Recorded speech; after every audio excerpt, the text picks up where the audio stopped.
How are we doing today? Good.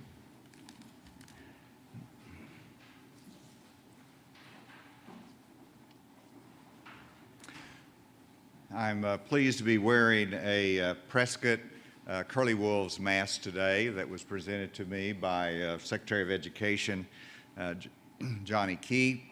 And I want to thank my colleagues for joining me today. Of course, Secretary Romero of the Department of Health. We have representative of the Department of Human Services, Melissa, thank you, Johnny Key, and of course Solomon Graves. The purpose of the session today is to make an announcement and to outline how we intend to utilize our Abbott BinaxNOW antigen rapid test equipment. And as I make this announcement, I want to emphasize that this is really an opportunity for us to have a quick response on positive test, but also if it's a negative test, they have quick assurance of that. It's going to be utilized in our schools, it's going to be utilized in our healthcare, the staff at our human development centers, as well as by the staff at the Department of Corrections. And this is the first time we've developed a plan for sentinel testing or surveillance testing that goes beyond simply symptomatic or exposure type testing. And so this is a new world for us that will give us new benefits for this testing. And let me go first to the supply of this. We currently have 100,000 Abbott BinaxNOW rapid antigen tests that are in hand as part of our inventory. This is how simple it is. You have a swab, you have the kit, which is a card, and that will be mixed with some reagent. But this is how simple of a test it is, with the results coming back within 15 minutes. It does not have to be in a sophisticated lab. It can be in a school nurse environment. And so there's a lot more flexibility with the use of these antigen tests. We have 100,000 in hand, and we're going to be expected to receive 50,000 of these tests per week. In addition, we have another brand of antigen test, the BD Veritor, that we've had for some time that's available through the Department of Health local offices. And then our long-term care facilities have a direct supply of these that come in from the federal government. There's other hospitals, others that have private sector sources of supply that they have access to the antigens. But this is a plan that we can utilize at the state level to really help us to identify new cases in ways that we haven't before. And then if we go to the distribution priorities, and this is the announcement for today, that first of all, healthcare workers are always the priority. And anytime we need something for our healthcare workers, we need to have greater testing capacity. We'll make sure that happens. And they are prioritized on PCR tests that's generally handled within their hospital setting. The antigen test will be used for healthcare workers as needed, but we're hopeful that we'll be able to keep the bulk of the supply of the antigen test for broader surveillance in our schools, over the staff in our human development centers, and our staff at our Department of Corrections. And so it's going to be allocated, the staff of the Department of Corrections, and this can be applied to enhance visitor visitation, and residents of the correctional facilities with public-facing job assignments. They will be allocated 20% of the tests. So we have 100,000 in inventory. They're going to immediately get 20,000 of these antigen tests, plus as we get 50,000 a week, they'll be getting that allocation to them. The second priority would be and this is not in order of priority, these are our priorities. These are the human development centers staff. That will be Arkadelphia, Boonville, Conway, Jonesboro, and the Southeast Human Development Center. They will receive 20% of the test as well. That will allow them not to test the staff one time, but be able to test the staff as a plan every week. And so it again will allow confidence that we're keeping the virus out of these facilities, whether it's corrections or whether it is human development centers, because we're frequently testing the staff. The K through 12 schools, this will be used as weekly screening tests for staff. Symptomatic staff will continue to have a priority for the local health office and PCR testing, but this again is for screening. It is not for those that are symptomatic. It is not necessarily for those that are exposed. We can utilize that, but that's a different protocol. Our goal is to utilize this in a way that will expand the confidence in our schools and to be able to identify viruses that we've never been able to detect before. And that is going to be allocated 55% of the test. The remaining 5% of the test is going to be held in reserve for healthcare workers, other populations as needed. Now, I also will add that we have an election coming up. We're going to have poll workers there, and we want to make election workers to have a priority through their local health office for rapid tests. And this could be through the Abbott BinaxNOW test, or it could be through the BD Veritor test. But they will have continued priority as the election nears. If they want to have a comfort level before or after they go to the polling place, before they work, to make sure they're not going to expose anybody, they can get a test. If they want to, after they finish with a day's work and they feel like they want to test before they resume normal life, then that will be available to them and they will have a priority. And so with that, I will want to cover our today's cases, and then I'll ask those that will be setting out the details of the plans to come and to cover those with more specificity. In today's case count, we have 884 additional PCR cases, plus 195 new probable cases. That gives us 1,079 new COVID-19 cases in Arkansas in the last 24 hours. In terms of hospitalizations, the hospitalizations have been reduced by 18, which again is good news. That's 2 days in a row that they've been reduced. That's down to 587. And the deaths that have been confirmed are at 21. That brings us to 1,484. PCR testing was at 7,141. And antigen testing, and you're going to see increased utilization of this and new higher numbers on this.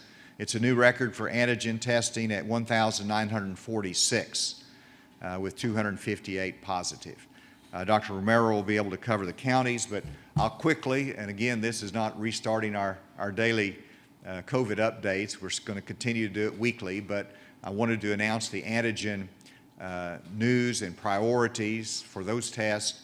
But I thought I'd also today cover the graphs. And here, this is week by week, which is instructive to give us an idea. First of all, we've had, and these are community and correctional cases. These are confirmed cases or PCR cases in Arkansas. The next one, you can see the number of new cases by case type. And so the orange is the PCR test, the white is the antigen or new probable cases. You can see how that's broken down. You can see how we're where we don't want to be. And again, you can see the pattern going back in weeks. And I talked to Dr. Porter, Dr. Austin Porter, and he's identified the pattern that Sunday, Monday, and Tuesday, the case numbers go down. You start seeing them go back up toward the end of the week. And that's been a pattern before, and so it's expected that those will go up here Wednesday. It'll probably be high tomorrow and on Friday, and then hopefully it will go down over the weekend. But I was hoping that we'd keep it down below 1,000. It's not there. So we've got more work to do, clearly, in reducing that height. Tomorrow, I hope, is not the same. You can see the 7-day rolling average of confirmed and probable cases. It's going up the wrong direction. Next, you have the positivity rate well below the 10%, but it has ticked up a little bit which I don't want to see, and we hope that it can return back down, but we still are below the 10% CDC recommended level. And then the hospitalizations, you can see down a little bit. Next. This is something I wanted to emphasize for a moment. And this is, we're not to the middle of the month yet, and yet we had 127,000 PCR tests. And if you remember, last month it was about 200,000, but we are on target to set a new record for PCR tests this month. Now, my goal every month is 3% of the population, which is 180,000. If we test 3% of the population every month, that gives us a good sense of where we are in the state, and we're testing robustly. But we're testing much higher than that goal, and that's a good thing because it gives us a chance to identify more and to isolate, quarantine as needed. But we're going to, if we keep at this same level, exceed 250,000 tests this month in the state of Arkansas. Next, you'll see the number of antigen tests, which again, this will continue to go up because we're utilizing it more. We've got more supplies there, and people are utilizing it more. So with that, let me recognize Dr. Romero, followed by Secretary Key to talk about the education side.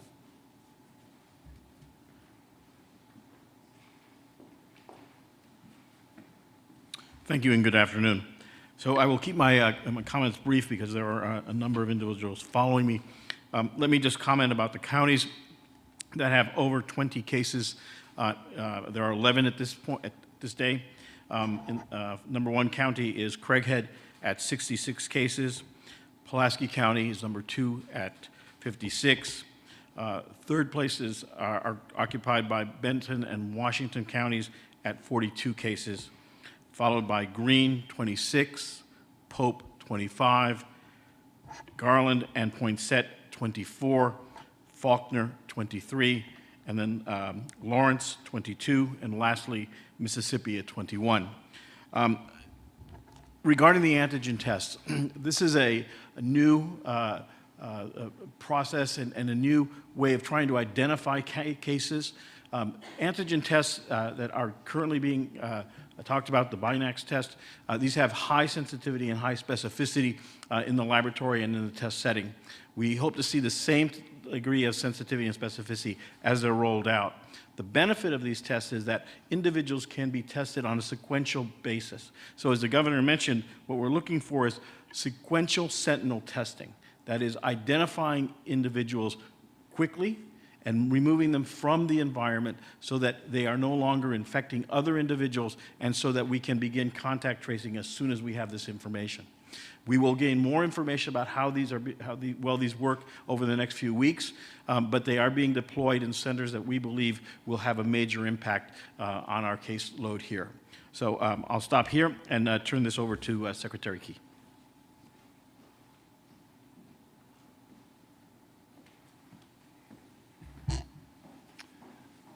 Good afternoon. The procedure that we are going to follow for distribution and identification of which districts are to get these test kits will look at multiple data points. We will prioritize these schools, not necessarily in this order, but we will be looking at the red zone districts from the ACI weekly data. The districts that have schools with a history of on-site modifications, districts that may have a current high case number, and then any emerging information that may come about that shows that a hotspot could be developing. The identified priority districts will be invited to attend a webinar so that we can understand, or they can understand, what is expected of them. Some of those expectations will be that districts must have at least one person on staff that is trained to administer the test. The districts must agree to file both the positive and negative results through the electronic system that ADH has provided. We'll be tasked with working directly with ADH to continue ordering supplies as needed and ongoing training and updates as they become necessary. The target date for identifying our priority districts is October 19th on Monday. And then the next 2 weeks, we will go through the process of doing the training and distribution with our target date for screening to be November 2nd. Thank you.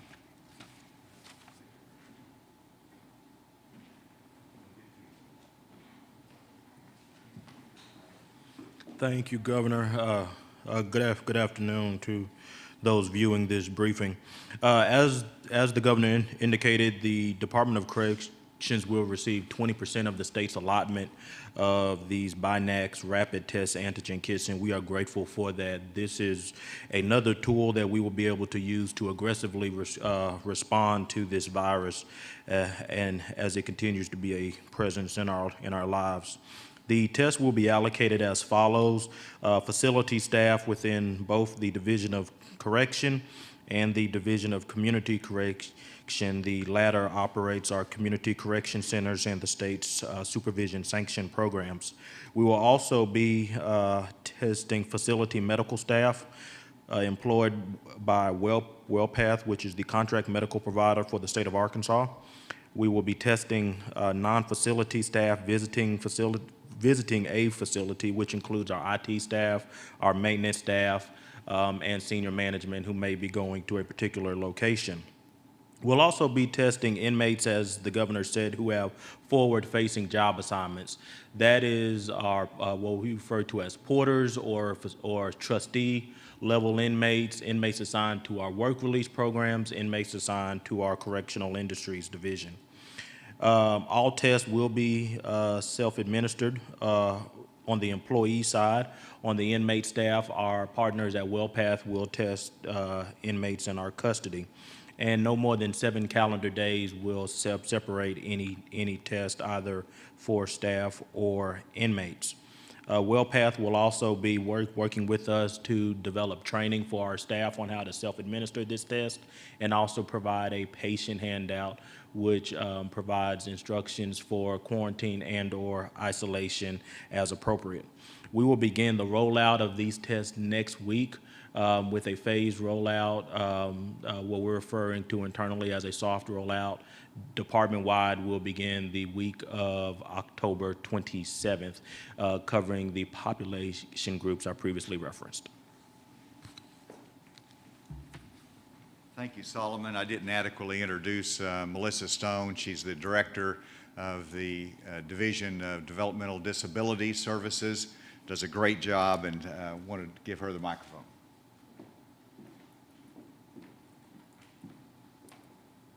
Thank you, Governor. So the Division of Developmental Disability Services at the Department of Human Services, we are extremely grateful to be included in a priority for rapid testing at the Human Development Centers. The Human Development Centers, for those who don't know about them, take care of individuals with profound intellectual disabilities. We serve about 900 clients across the state and have about 1,800 staff. So we are looking forward to being able to test 100% of our human development staff on a weekly basis. They're being trained this afternoon on how to properly administer the nasal swabs and the kit itself, and we will begin testing on Monday. So thank you. We are looking forward to it, and we do think this will help identify and stop spread in our congregate settings. We are actively trying to take care of our clients, and we are very grateful. Thank you, Melissa. With that, we'll open it up to any questions. So in terms of the total number of tests that are going to be done each week, it sounds like that's going to be about 50,000. And but I was also just wondering, logistically, are the employees going to be administering it themselves, or how's that going to work? Johnny, why don't you talk about that?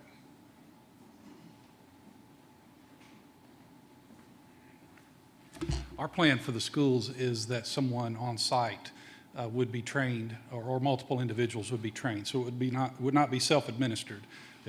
It could be a school nurse or some other staff member there that has been trained to administer the test and get the results, and also to submit the results through the portal.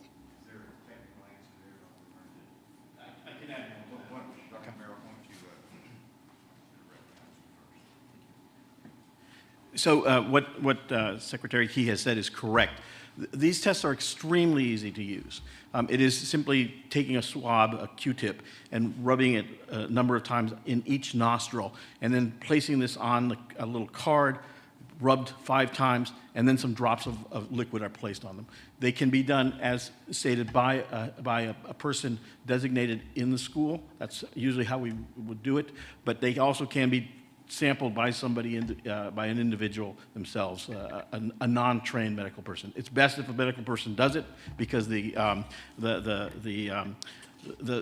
technique is done correctly each time. So. It sounds like that would take a long time if you're having to test a whole bunch of employees at the same time. You know, if it's all being done in the same location, just seems like that would take a while. So again, I will let Secretary Key talk about the logistics of how they're going to do it, but it could be done that that you cycle through the population of the school. So not everybody has to be tested on day one. So Monday, Tuesday, Wednesday, and so forth, so that the burden of the person performing the test and reporting the test is less. Next question. Governor, this is Andrew with AP. Wanted to ask you a couple things. The lawsuit that was filed challenging the state's health directives over the pandemic was dismissed by Judge Griffin this morning. I understand that there's going to be an appeal. First, wanted to see if you had a comment on the lawsuit being dismissed. And secondly, wanted to follow up on your comments yesterday regarding next steps if hospitalizations don't improve. You mentioned talking with your health team about additional action that could be taken. Want to see if you could elaborate on what all could be on the table in terms of additional action, and is part of that trying to find overflow space or some way to deal with capacity if that becomes more of a concern than it is now? Thank you, Andrew. And in reference to the lawsuit that challenged my authority under the emergency rules that we've put into place, as well as that of the Secretary of Health, I was pleased that Judge Griffin ruled on the motion to dismiss and granted the motion to dismiss that ends that lawsuit. And I want to express appreciation to Judge Griffin because he handled this in a appropriate but a quick fashion as the plaintiffs requested. And the reason to have that definitively answered is that particularly whenever we're seeing high hospitalizations and continued number of high cases, we want the public to have confidence that in the emergency rules that we've put into place. The judge found very clearly, without any hesitation, that every action we've taken is pursuant to the authority that the General Assembly has given to us, and that is necessary in this emergency. So that quick decision, I think, will clearly give great confidence, will allow us to proceed with the steps that we need to handle this emergency, and I'm grateful for that quick decision. In terms of the next steps, let me just talk about hospitalizations. As our health team does, we stay in regular contact with our hospital association, but also individual hospitals, monitoring their ability to handle the COVID cases. And because we've been 7 months into this pandemic, because they're experienced, because they have the relationships and cooperation, they all tell me that they've got flexibility. They can handle the cases, and we're not to the point of having full capacity. And so while we want to keep them down, everybody should understand there is a hospital bed, and they're going to make the adjustments needed that they get the care for the COVID patients as is required. Obviously, if we see that continue to go up and it somehow gets close to a stretching point, then we will look at the surge capacity, which is already built in to our hospital plans. So that's what we monitor to see if there's any additional steps that should be taken in that regard, but right now we have adequate capacity. You know, there's always things, if you look down the road, we don't know where this is going to go. We don't know how tough the winter is going to be, and we have to be prepared to take additional steps if need be, but we're working very hard to make sure we don't have to put any more burdens on our citizens, that we can ask for compliance with the public health guidelines and continue to stress that, which is the ultimate tool that we have. Next question. Hey, Governor, it's Josh White at KEIT, and I'm kind of glad you said that last part about compliance and following the rules. In Northeast Arkansas, I think you guys have listed now 5 in Northeast Arkansas today, where the number is consistently going up. This has been going on for 3, almost 4 weeks. I understand people in Northeast Arkansas may be a little hard-headed, but what can you do to get the message across here? Because take it seriously, wear a mask is not working. Well, Craighead County did have 66 new additional cases. It is working in large parts of the state. I was down in Hope yesterday. We see Northwest Arkansas where you've had a reduction in cases. And so we've proven it works, and people do adopt compliance with the guidelines because they see that it does work and that it is necessary. Craighead County needs to make sure they do everything they can to stop the spread, to protect themselves and others. Specifically, I have, through our team, talked to the law enforcement personnel there, and they understand the important role of educating, reminding people, and so we are taking steps to hopefully increase that education there in Northeast Arkansas and to ask a greater level of compliance with those guidelines. Next question. Governor, hi, it's Neil Gladner in Hot Springs. Can I take you back to hospital capacity for a moment? While we understand there's plenty of hospital capacity, I've been told the real problem may be personnel, and that Arkansas could find itself competing for personnel, much like we found ourselves competing for PPE at the beginning of this pandemic. You're absolutely correct, and this is not something that's new in the last week. This has been true for the last probably 2 months, where you have contractors coming in, offering dollars to healthcare professionals to work on contract, and are paying them high dollars to do that. And so it is a challenge for our hospitals and our medical teams.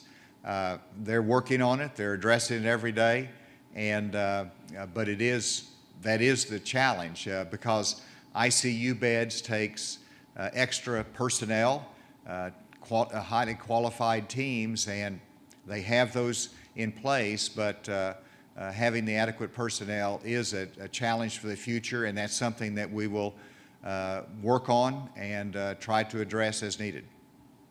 Just to follow up, Governor, do you see that as being something you might have to go and seek CARES funding for? Well, we've utilized the CARES funding for extra compensation for those that in the healthcare field that deal directly with the COVID patients, and so there was some extra compensation there. There's not any additional funds now. If we get allocated additional funds from Congress through another stimulus package, that's something that certainly should be considered.